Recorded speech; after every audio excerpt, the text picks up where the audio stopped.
Let's now catch up with Daily Telegraph columnist and blogger Tim Blair and Mark Nicholson from Stepmates Studios. Thanks for both of you for catching up again, guys. I want to get your thoughts on the cost of living issue because Anthony Albanese is now telling us again that in the next budget we can expect more money handed out to help with our cost of living. I mean, it's not really the way it's supposed to work, right?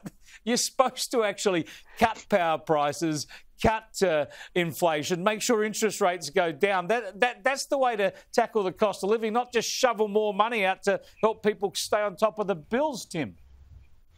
Absolutely. This is, by the way, this is why Argentina became such a huge economic basket case. It was because they did what was fair. People like businesses and communities where would come to the government and plead, you've got to help us out here, you've got to subsidise. And they would subsidise in different ways, all sort of different categories, to the point where I think, electricity bills in Argentina are like 5% of what they are in Europe because everyone gets subsidised. And it means you all go broke. It's a ruinous idea. It distorts market values, and it's the way of disaster. We've seen it happen. They're actually repeating one of the great economic disasters of the last century. Yeah, it's just terrible. And, Mark, the other thing about it, of course, it immediately creates a divide because there'll be some people who get the government handouts and some who don't. And the ones who don't are still hit by cost of living pressures.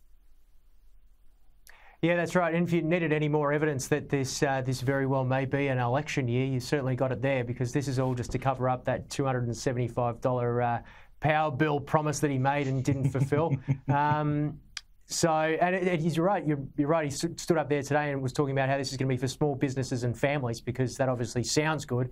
As a small business owner and a bloke with a family, I can tell you right now it's probably not going to help me. The Labor Party never does.